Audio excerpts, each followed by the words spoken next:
raising women's voices. One story at a time. Welcome to the She Said Project podcast.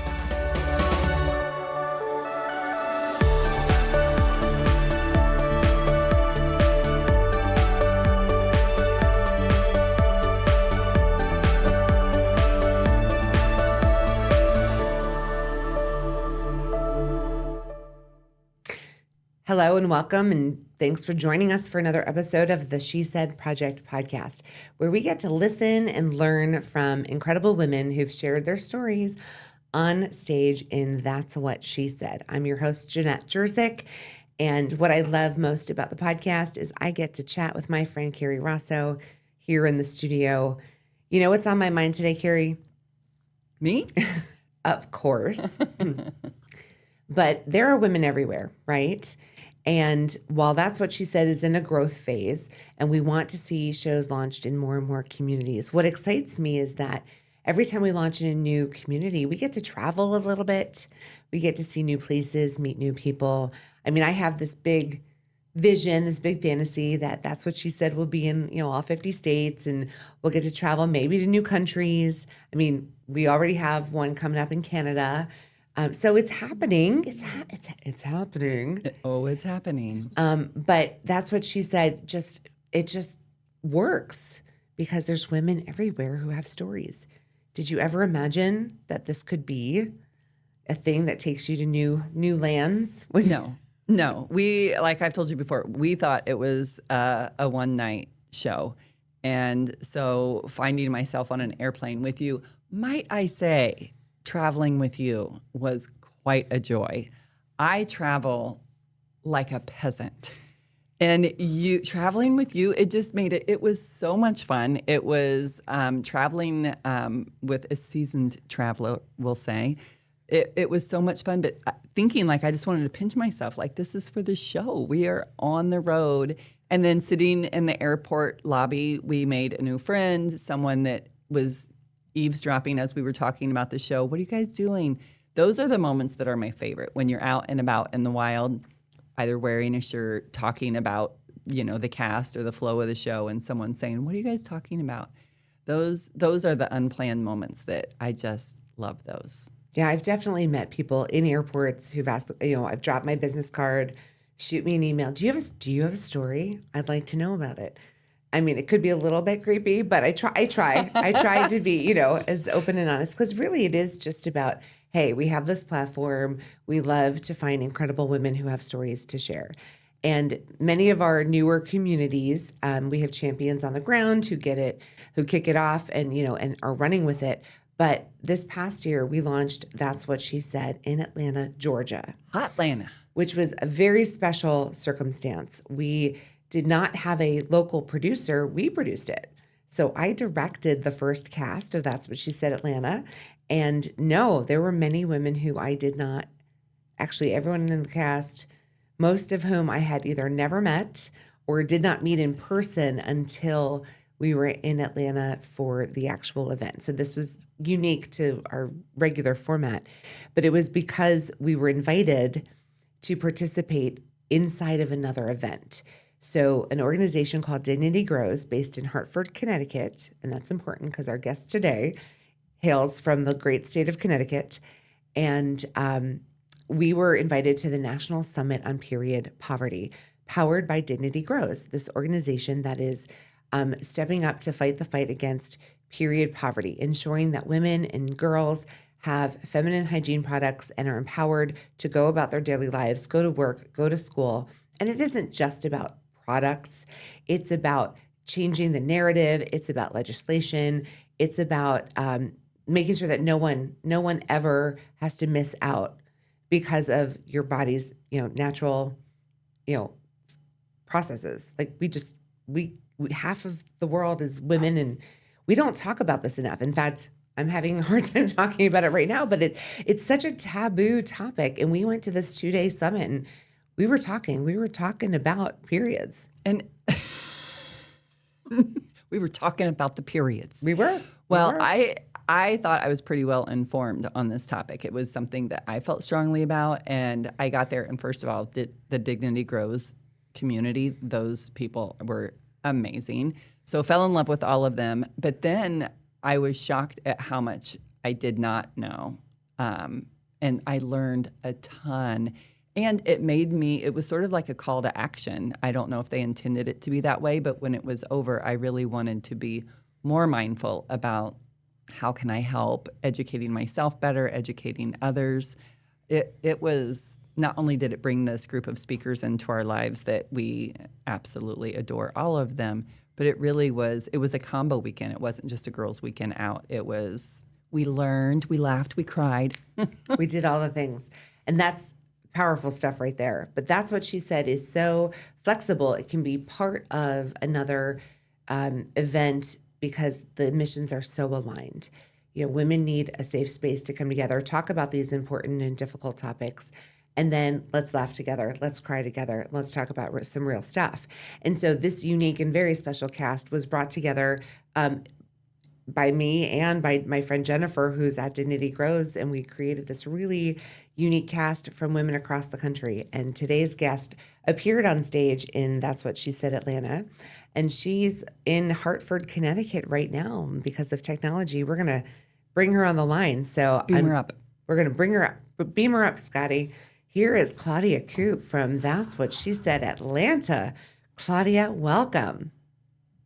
Hi, everybody. Thank you so much for inviting me to this podcast, and I'm so excited to be here.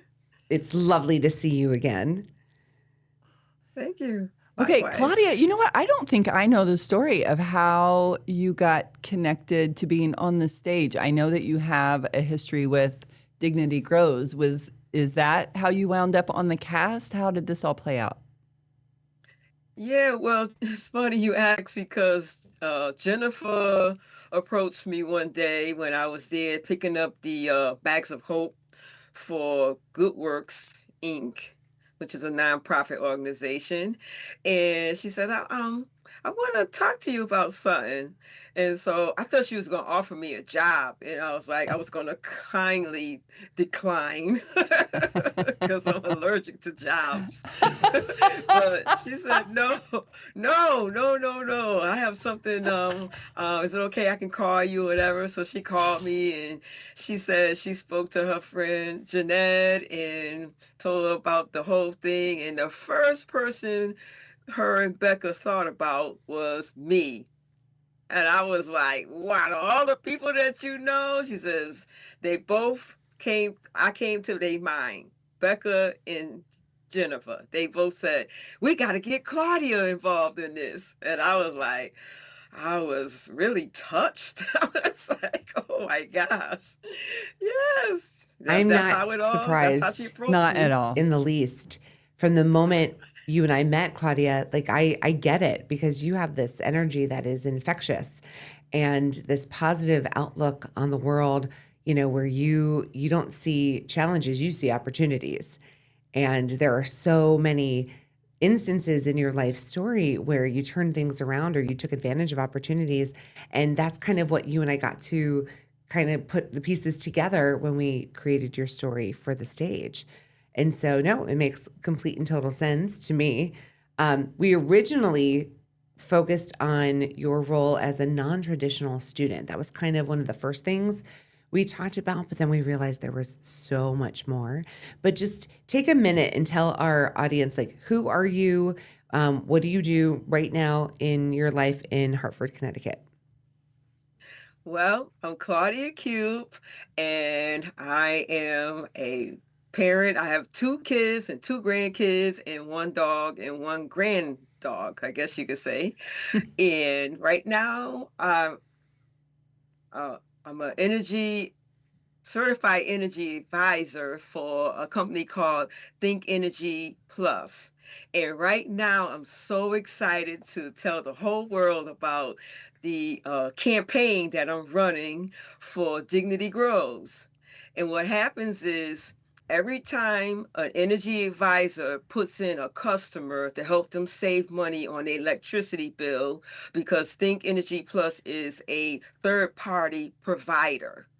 And every time a EA puts in a customer, Think Energy Plus sets $10 aside in a bank called Community Dollars. So what happens is they gather these community dollars and they can donate it to any nonprofit organization.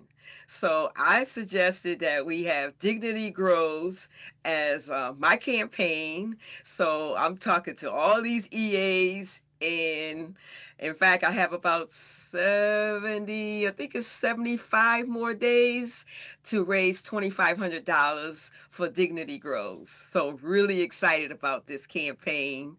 I mean, I love that organization. I've been involved with them since 2019, and it's a wonderful, wonderful organization. And I just love the fact that they want to help girls and young women with period poverty. Claudia, your passion shows, and even in your other work, you're finding ways to give back. So, I mean, this is exactly who you are, and you got to share that on stage in Atlanta just a few months ago. So we're going to take a quick break, and when we get back, we're going to share your story with the world. Be right back.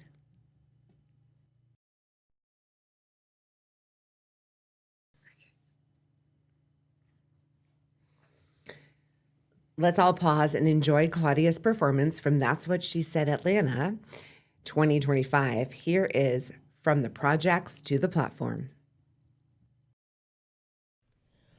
I grew up in the projects of Hartford, Connecticut. I always dreamed of being the first in my family to go to college. I witnessed my parents working hard and my older brothers following in their footsteps. I figured the only way to get out was to get an education. After I graduated high school, I started at Greater Hartford Community College while working full-time, but at 18, going on 19, I became pregnant. Instead of finishing school, I made the decision to take care of my son. At 24, I got married. And just a few days before my 25th birthday, I started working for the U.S. Postal Service. When that marriage ended, I was once again a single parent to my now 8-year-old son. For 10 years, I worked a third shift, balancing long nights and raising my family. During that time, I met my second husband, who also worked for the Postal Service. We married in 1995 and were blessed with a beautiful baby girl. We bought a house. I had my son, my mother, my husband, my daughter, and even my father when he came from Jamaica, all under one roof. I cared for them all. People thought I was crazy. Tired of working third shift, sorting mail, I took a position as a sales service associate at the window, where I developed a reputation with my regular customers. At Claudia's window, it was always Claudia's way or the highway. I remember one woman came to my window to send the money off to the inmate trust fund for her loved one who was incarcerated. She insisted on paying for express mail. I looked at her and said, "Ma'am, let's face it, he ain't going nowhere. A simple stamp will get it there just as fast." She listened, saved her money, and walked away smiling. In 2012, my son made me a grandmother. And with that, I gained a brand new purpose. I decided to return to third shift so I could care for my grandson during the day. And in January of 2013, at the age of 51, I took an early retirement so that I could be there for him. Today, I'm blessed with 2 grown children and 2 grandchildren who inspires me every single day. As a full-time caregiver, I found a program that allowed them to pay me an hourly wage.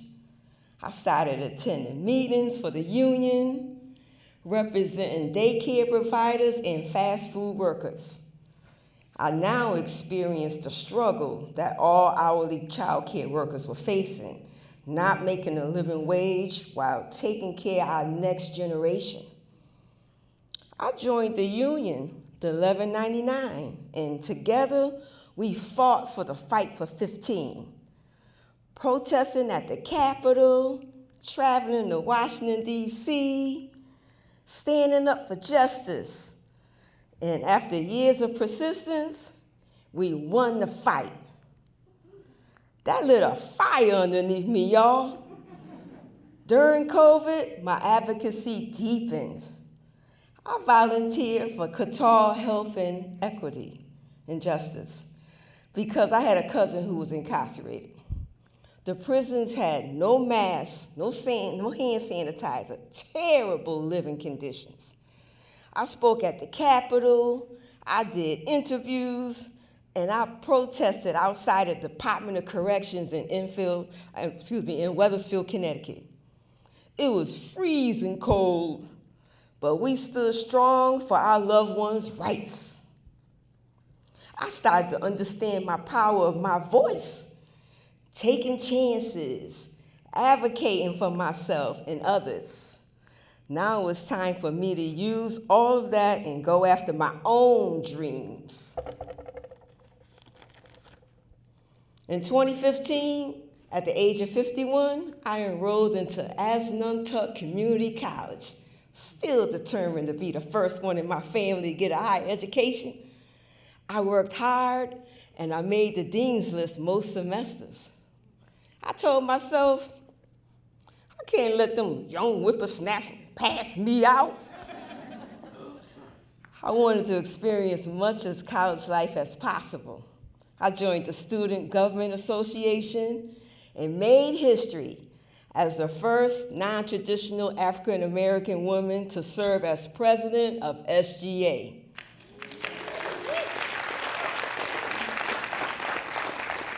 Leading from 2019 to 2022.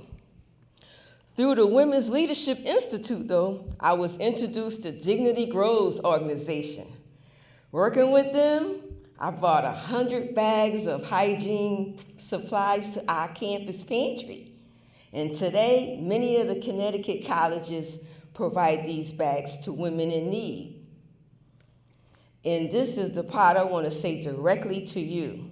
Stay in school, use your voice, get involved, and take advantage of every opportunity offered to you, because you never know which one will change your life. But my story doesn't stop there, y'all. In October 2014, after a painful breakup, I got my dog Wellington.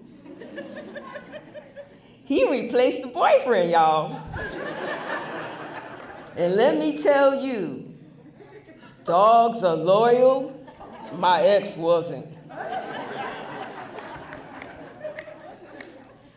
Each morning, my dog and I headed for a walk, surrounded by peace and quiet. I naturally began to think about everything I was grateful for. Before long, these became our gratitude walks. In the quiet of these early moments, I can connect to my soul, reconcile with all my choices. With Wellington as my witness, I spoke out loud, choosing to express what I was grateful for and letting go what was no longer serving me. Those mornings became an important time in my life. I had to forgive myself for the stupid mistakes I did. I allowed myself to embrace peace. And for almost 11 years now, rain, sleet, snow, and a crisp fall morning, we've been out there walking together. In 2020, Wellington was viciously attacked. Had to have surgery. He couldn't walk the way he used to, and he began gaining weight. I changed his diet. I made homemade food and treats. And slowly, he lost the weight. By 2022, those recipes turned into a business, y'all. Granny's Doggy Treat LLC was born.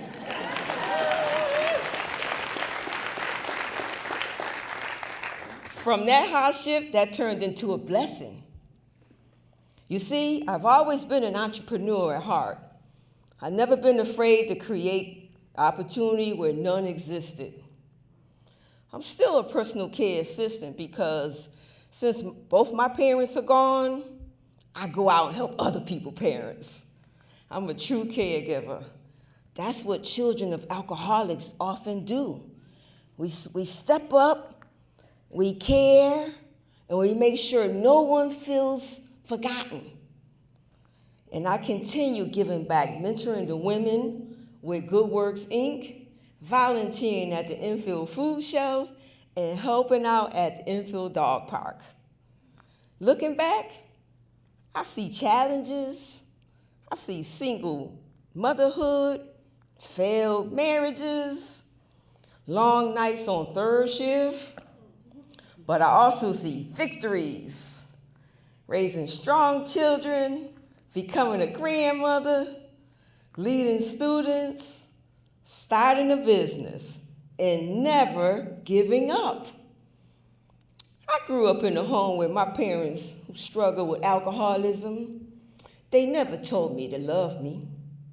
I thought I didn't need to hear those words, but I carried that wound for many years. That's why today, I make sure my children and grandchildren hear it all the time. I love you. Because those words, along with action, matter. I do this for them because they are my reason, my strength, and my why. My life is proof that no matter where you start, no matter how many times you knock down, you can always rise. From the projects to president of Student Government Association, from working for Uncle Sam and owning my own business, from a teen mom to choosing to be home with my grandkids, from unseen to unstoppables. This is my story. I'm Claudia Cupe and I'm unstoppable.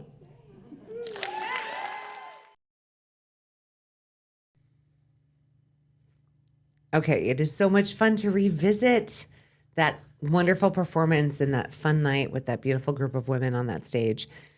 Claudia, you are living proof that you can take hardships and turn them into opportunities. That's the theme that I take away from your story every time. And your most recent one is the doggy treats that you turned into a business because your sweet doggy needed some love and care. Claudia, my face about broke in half smiling watching that again. I loved your words. I loved just everything. I love that dress.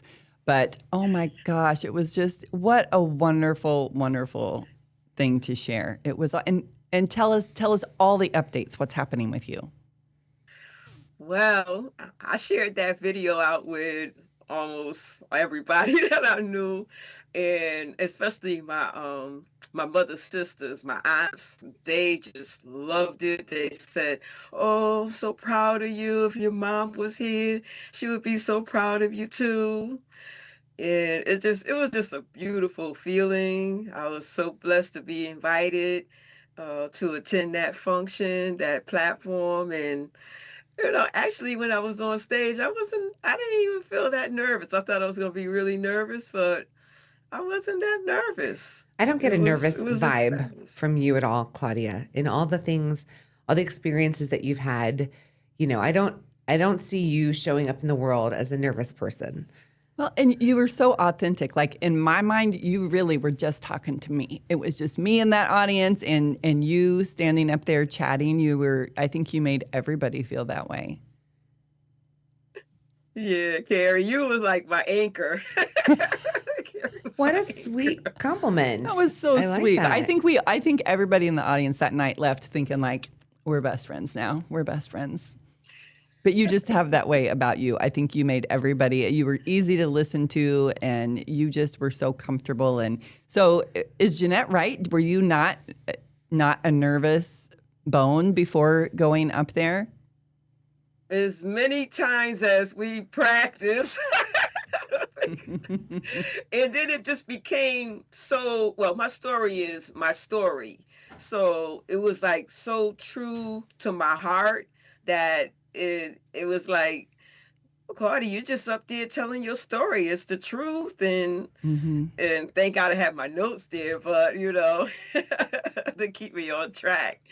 But I'll tell you, Jeanette, you was just all the practices that we did via Zoom, and you helped me so much to craft the story that it just came out so beautifully. And I have to thank you from the bottom of my heart. Thank you.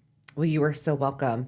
Even on Zoom, like, we do not slack around here. Like, these women have to put in the work, and the rehearsals are intense. But Claudia, you've lived so many interesting, different, unique experiences. I remember there was a challenge to find the right angle, the right story topic. And we did try to cover quite a few because you've had such an interesting, varied life experience. But let's take it back for a minute, because it really started with your role as a non-traditional student. That was kind of the thing that stood out for you and stood out for me, and kind of where we started. Now, obviously, it evolved. But how old were you? Let's update our audience. How old were you when you enrolled in community college? Okay, how old was I? Okay, that was in 2015. So, can we do the math real quick? I'm terrible with the math. Okay, so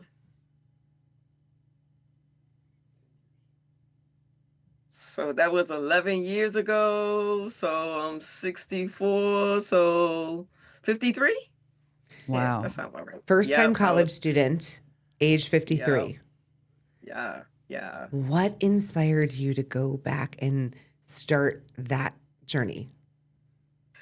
Well, a girlfriend of mine told me about a program that would help you with your mortgage, because at that time I was struggling and financially, and they said, well, if you tell the mortgage lender you going back to school to get a new career, they'll do XYZ for you. So I was like, okay, I'm down, I'll sign up.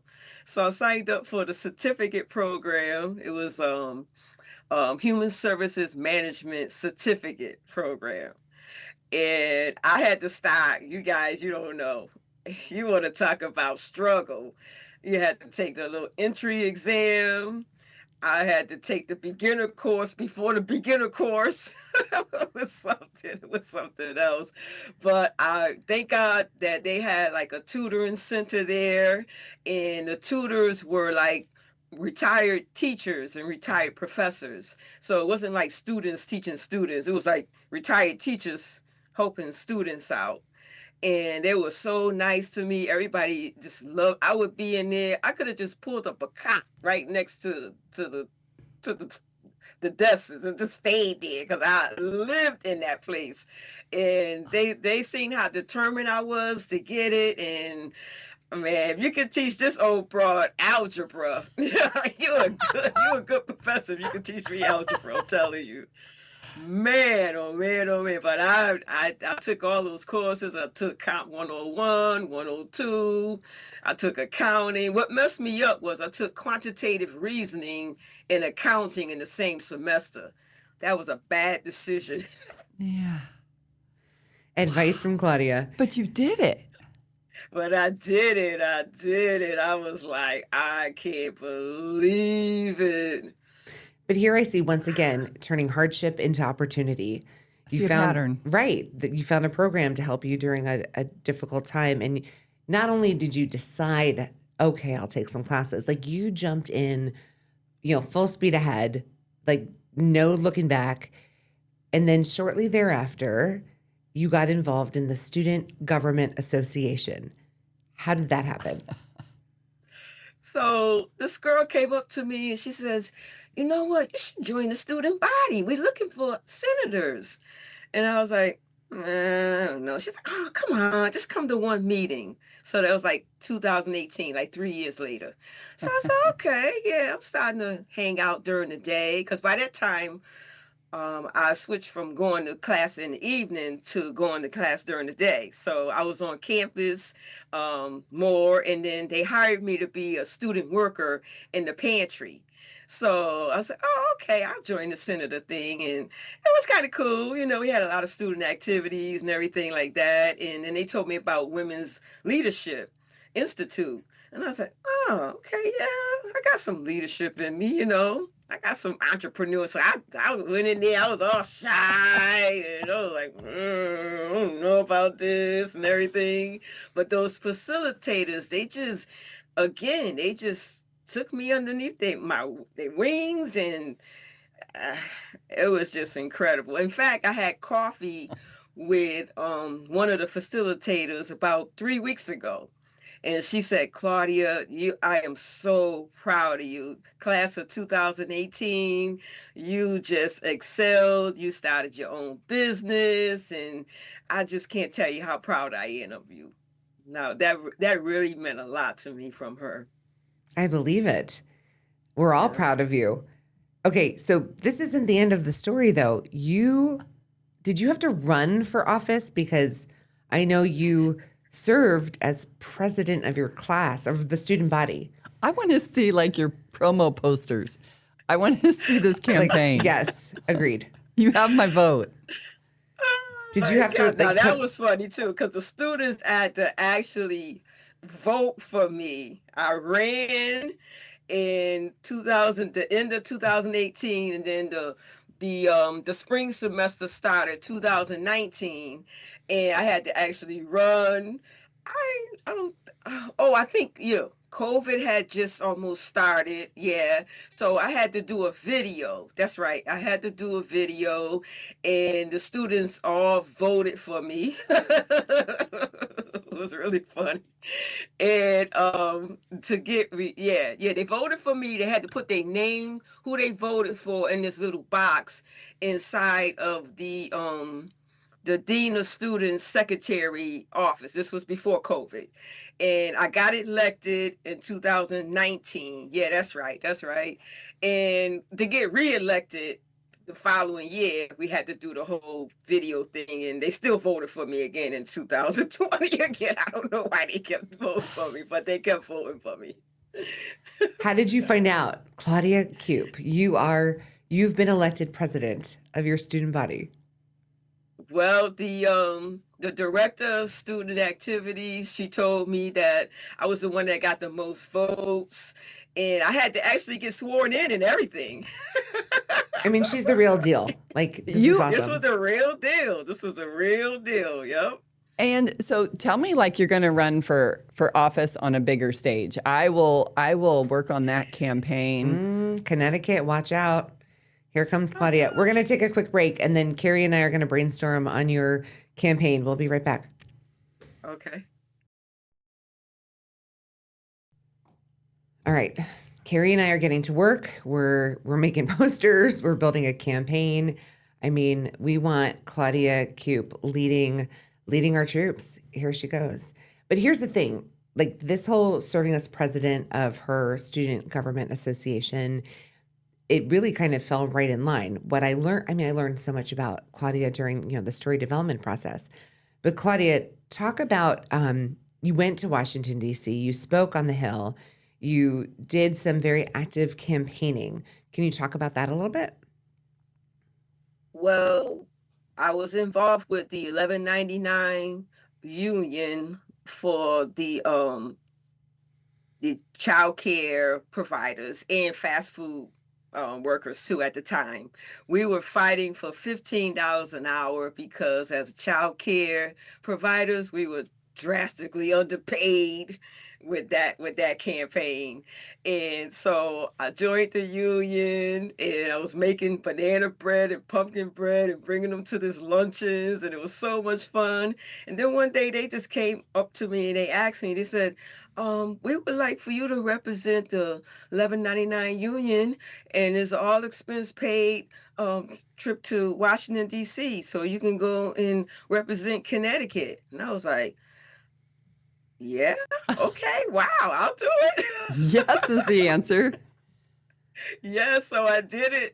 They all expense paid, and it was many different states represented there. I mean, it was Illinois, it was Connecticut, it was Massachusetts, and I met so many incredible caretakers at that meeting. It was so fun, and we got a chance. They actually interviewed me too. Of While I course they was did. there, and I wish I could find that clip, but I don't know if it's still available. I can't even remember what platform it was on, but they actually interviewed me right there on the Hill, and it was just an incredible time just to fight for $15 an hour. And it was just incredible, guys. Words can't explain how I felt that time. Because you won, right? You won the fight Yeah, yep. We won the fight. We won the fight. for Yep. a living wage That's for amazing. caregivers and fast food workers. And that's even a fascinating story. The whole reason you became a caregiver was for let's see if I get this right, your grandson. Yeah. Yeah. And you left your work at the post office to stay home with your grandson. What a gift for your son, your children. And then because you were now doing that full time, you were able to participate in a program where you got paid for the work. Like I think this is really important information for people listening, for families, that this even exists. So can you enlighten us a little bit in how you cared for your own family member and were able to get paid? Yes, it was a program called Care for Kids here in Connecticut, and they actually paid me to take care of my own grandson. And then my son and his fiance at the time had another kid. So I took care of both kids at the same time. By this time, I was already retired, so I called myself opening up my little daycare. But there was only the two kids, my grandkids, and it was such a joy just to take care of them. My son was. I saved him a boatload of money because if he would have had to put two small kids into daycare, he would have had to take out like a second mortgage on his house for real. Because I mean, it would have Yeah. been too expensive. And I just didn't want my grandkids to go to daycare. I didn't want them going to no daycare. I wanted to be the one to raise them and take care of them. And it was such a joy just to do that, just to see them. And the thing is too, when they had caught a cold or they had was sick for whatever reason, they still came over to Granny's house, and they was sick, and Granny got sick, and we was all sick, but we was all one happy big family, sick all together. So it was an exciting time going to the library. I used to take them to the library to play hour or whatever it was called, and they would play with the other kids, and all the little young mothers would be there, and I would be like the only grandma there, but I was fitting right in with those young mothers. I was like, what, these are my grandkids, it's all good. I can see that. Yeah. Well, I love when you said, I think you were talking about being at community college and you said you weren't going to let those whippersnappers show you out. I love that you are intimidated. You're just so open to new things and trying things and giving it your best. Oh, yeah. And are your grandkids in school now? You're still not caring Oh, for them. oh, no. When they turned 3, 4 years old, they kicked poor Granny to the curb like an old pair of No. shoes. They said, Granny, we going to school. I said, school? What you gonna leave, Granny? Yeah, Granny. Look at my new book bag. Look at my Oh. showing me their book bag and their little pencils and their crayons, and they went off to school and left poor Granny.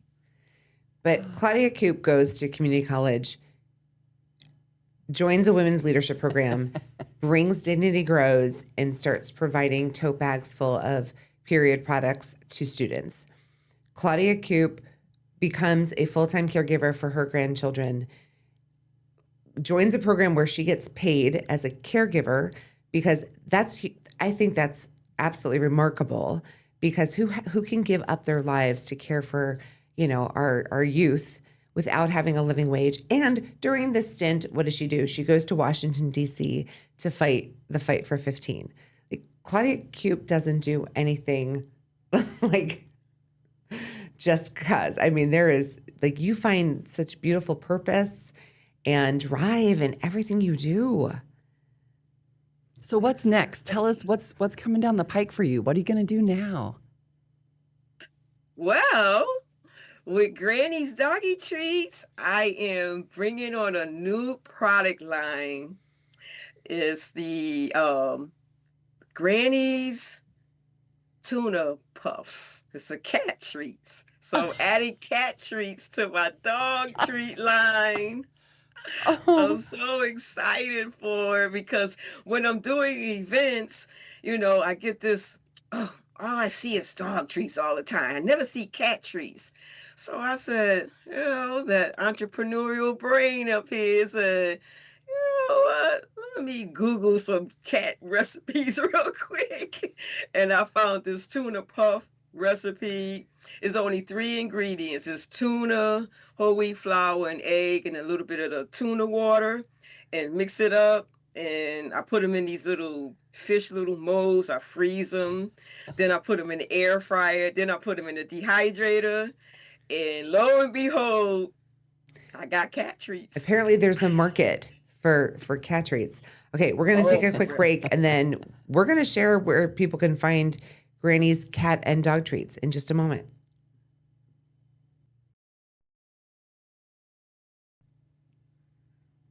Okay, Claudia. So where can people find Granny's dog treats and cat treats? Well, they could check out my website at grannysdoggystreats.com. Can That's you GrannysDoggieTreats.com. That's my website. do you ship, or do you have to be local to I Connecticut? No, I ship all over the U.S. Look at this. She started a new business, very successful entrepreneur. Like, it's never too late to try something new. Claudia, you're an inspiration. Like, Yeah. I want to go take on the world now. Well, I think that's the thing, is that you just make everybody feel like, yeah, I could do that. Or, something that has been in the back of someone's mind. Maybe they're thinking, yeah, right. If Claudia can do it, I can do it. Claudia can, I can. That might be the title of your book. Have you ever thought about writing your stories in that form? No, I never thought about it, but that probably could be my next big project that I do. Well, I have an idea. Maybe we need to bring She Said to Connecticut. You know what I'm saying? So there might be some conversations happening around that already. Whoops. Did I just let the cat out of the bag? Or the dog You let eat the treat? cat treat out of the bag. Cat treat. No, I mean, it's no secret. Dignity Grows is based in Connecticut, and we've built a beautiful partnership, and we're looking into ways that we can keep the show going in Atlanta without us. We're looking at ways to bring it to Hartford and other communities where Dignity Grows has a presence. So these two missions are aligned in such a lovely way that it makes total sense to keep sharing stories, and keep empowering women. Every one of our shows partners with a nonprofit. And so if we can support the work that Dignity Grows does as well, it's a win-win. I love a win-win. That's how I try to operate in the world. And something in your story that inspired me, Claudia, was what Wellington brought into your life were these very intentional gratitude walks. And there seemed to be a big shift around, when that started becoming a thing for you. What could you share? What would you say about, how those walks evolved? Well, first they just was just me walking the dog, and then they started becoming like very meaningful and very like on time. Like every morning at like 6 in the morning, we just rolled out of bed and we just got dressed, and then they started being a little bit more meaningful and a little bit more long walks too. And I got into this whole, I've always been into personal development, and I just started like speaking to the universe and putting myself out there, just me in the universe in Wellington. And it just evolved into a gratitude walk. And I think I even wrote a paper about the gratitude walk too. That's how it all really came about.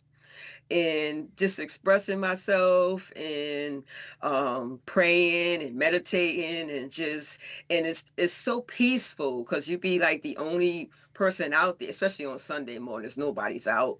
But during the week, depending on how early, if we get out there at 5:30 in the morning, not too many cars are out there, and it's just so peaceful, so tranquil, so, you know, it's just relaxing. And I just walk in and then get my steps in and get my exercise in, and because I love to exercise and I love to keep moving. So it just all kind of blend together like that. That gratitude walk, it came about, and it was just relaxing and just so comforting, and I just love it. And it's sweet, and we're still doing it today. Still every We day. don't stay out as long though. I was going to say, we're in the thick of the winter months. Did you say when we got on the call that you had 17 inches of snow? Yes, we had it. It snowed all day on Sunday. It snowed half of the day on Monday, and 17 inches of snow in frigid cold weather. It was, I think, Monday morning, I think it was like 9 degrees. So we didn't go for a long gratitude walk. We was out there for maybe 5, 10 minutes tops. Okay, today's list of things I'm grateful for is very short because it's way too cold. But when the sun is out, like we can just keep going and going, and it's lovely. But this became a daily ritual for you and your dog.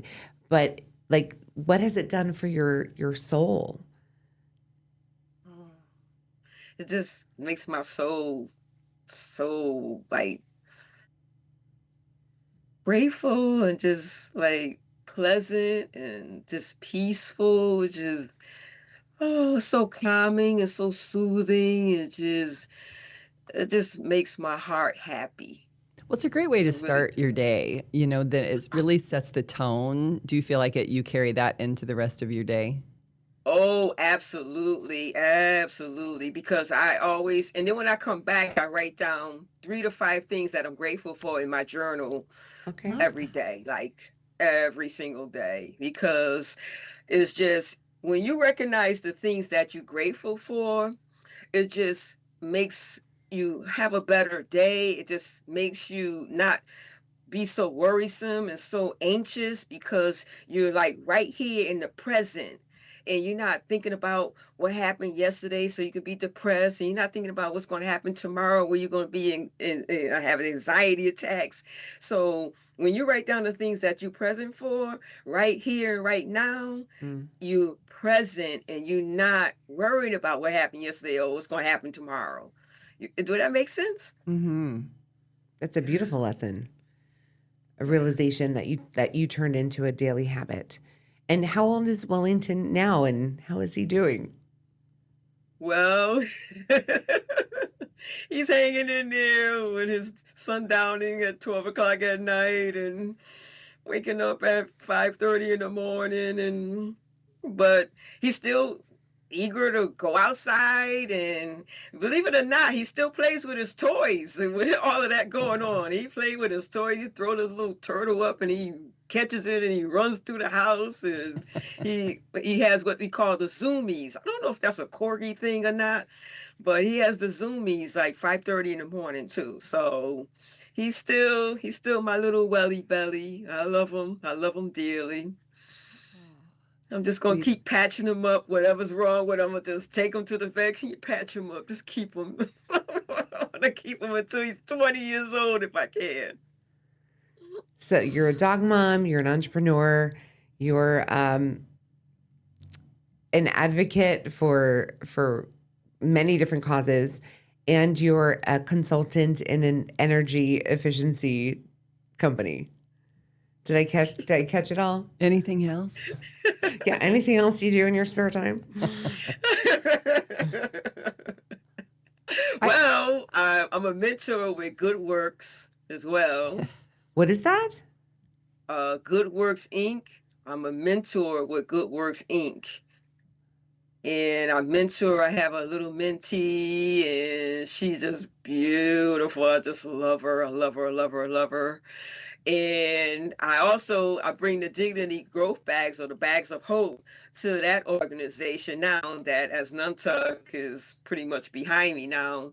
So I bring the Dignity Growth Bags to Good Works Inc. It's a nonprofit organization that helps women that been in domestic abusive relationships, or they just getting out of being incarcerated, or whichever. So it's a platform, women helping women, and that's what I like.